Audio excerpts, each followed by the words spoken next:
की प्रधानमंत्री आवास योजनेच्या अंतर्गत यावर्षी आपल्याला केंद्र सरकारने 6.5 लाख घरं मंजूर केली होती।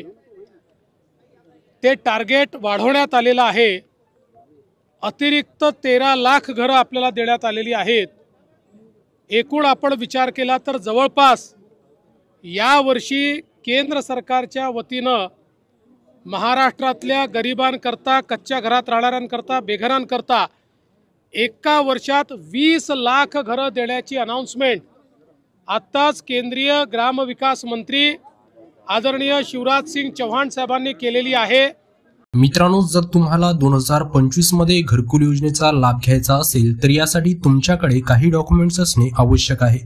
या ठिकाणी जर हे डॉक्युमेंट्स तुमच्याकडे उपलब्ध असतील तरच 2025 मध्ये तुम्ही प्रधानमंत्री आवास योजनेकरिता पात्र ठरू शकता, जो राज्य सरकारच्या मार्फत प्रत्येक ग्रामपंचायती अंतर्गत जो काही सर्वे केला जाणार आहे या अंतर्गत या ठिकाणी नवीन फॉर्म भरून घेतले जाणार आहे। याबद्दलची माहिती राज्याचे मुख्यमंत्री देवेंद्र फडणवीस यांच्याकडून देण्यात आलेली आहे।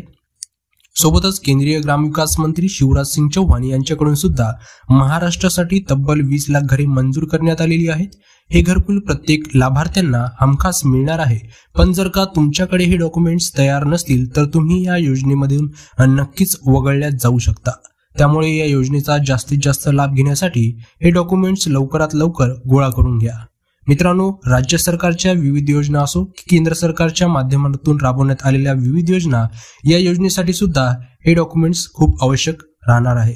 मित्रांनो, व्यवस्थित माहिती आपण व्हिडिओमध्ये जाणून घेणार आहोत, तर व्हिडिओ शेवटपर्यंत नक्कीच बघा। आणि जर का तुम्ही चॅनलवर नवीन असाल तर चॅनलला लगेचच सबस्क्राईब करून बेल आयकॉन नक्कीच दाबा, जेणेकरून तुम्हाला अशाच प्रकारचे माहितीपूर्ण व्हिडिओ तुमच्यापर्यंत पोहोचत राहतील। तर मित्रांनो, काय GR आहे हे आपण आता बघूया। मित्रांनो, काय आहे शासन निर्णय हे आपण बघूया। तुम्ही स्क्रीनवरती बघू शकत असाल, या ठिकाणी शासन निर्णय राज्यामध्ये ग्रामीण भागात वास्तव्यात असणाऱ्या इतर मागास प्रवर्गातील खालील पात्र कुटुंबांना घरकुल योजनेचा लाभ देण्यासाठी मोदी आवास म्हणजेच घरकुल योजना राबविण्यासाठी शासनाची मान्यता या ठिकाणी मिळालेली आहे। मित्रांनो, यामध्ये 3 निकष आहे। आवास प्लस मधील प्रतीक्षा यादीमध्ये नाव असलेले लाभार्थी, सोबतच आवास प्लस प्रणालीवरील म्हणजेच आवास प्लस जी वेबसाईट आहे यावरील नोंद झालेले परंतु ऑटोमॅटिक सिस्टीमद्वारे रिजेक्ट झालेले पात्र लाभार्थी, सोबतच जिल्हा निवड समितीने जे काही शिफारस केलेले लाभार्थी आहे या संदर्भातील हा शासन निर्णय आहे। त्यानंतर मित्रांनो या ठिकाणी योजनेचे जे स्वरूप असणार आहे, हे योजनेअंतर्गत लाभार्थी जे काही ते 3 निकष आपण यापूर्वी सांगितलेले आहे यामधून उपलब्ध झालेल्या कुटुंबाच्या यादीमधून निवड करण्यात येणार आहे। त्यानंतर सदर उपलब्ध यादीमधून प्राप्त उद्दिष्टाच्या अनुषंगाने प्राधान्यक्रमानुसार ग्रामसभेमार्फत पात्र लाभार्थ्यांची निवड करण्यात येईल। त्यानंतर या योजनेअंतर्गत ज्या पात्र लाभार्थ्यांचे स्थळ पाहणी यापूर्वी झाली नसेल अशा लाभार्थ्यांची स्थळ पाहणी यानंतर करण्यात येणार आहे। सोबतच ग्रामसभेमार्फत जी काही निवड करण्यात आलेल्या लाभार्थ्यांची छाननी तालुका स्तरावर गट विकास अधिकारी यांच्यामार्फत करण्यात येईल। त्यानंतर मान्यतेसाठी ही जी यादी आहे जिल्हा स्तरावर पाठवण्यात येणार आहे। यानंतर मित्रांनो, कोण या योजनेसाठी पात्र ठरणार आहेत याची पात्रता निकष आपण खालील प्रकारे बघूया।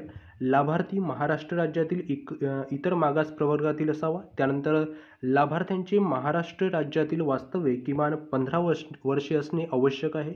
सोबतच मित्रांनो, लाभार्थ्याचे जे वार्षिक उत्पन्न आहे हे 1.20 लाखापेक्षा म्हणजेच 1,20,000पेक्षा जास्त नसले पाहिजे।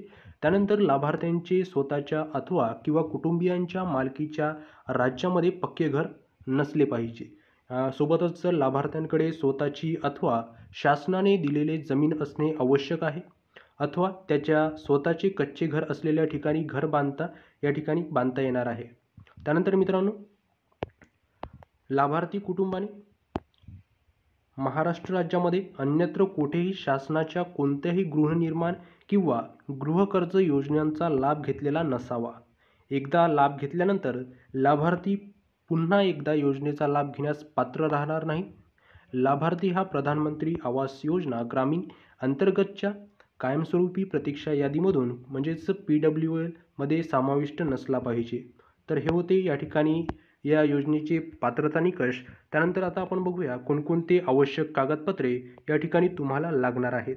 तर या ठिकाणी सर्वात आधी 7/12 किंवा मालमत्ता नोंदपत्र, त्यानंतर ग्रामपंचायतीमधील मालमत्ता नोंदवहीतील उतारा किंवा ग्रामपंचायतमधील मालमत्ता नोंदवहीतील उतारा किंवा ग्रामपंचायत प्रमाणपत्र, सक्षम प्राधिकाऱ्याने दिलेल्या जातीच्या प्रमाणपत्राची सारांशित प्रत, त्यानंतर आधार कार्ड, स्वेच्छेने दिलेल्या आधार कार्डाची प्रत, त्यानंतर रेशन कार्ड, निवडणूक ओळखपत्र, विद्युत बिल, मनरेगा जॉब कार्ड, लाभार्थ्यांच्या स्वतःचे नाव वापरता असलेल्या बचत खात्याची पासबुकची छायांकित प्रत किंवा झेरॉक्सची प्रत हे कागदपत्र असणे तुमच्याकडे आवश्यक आहे.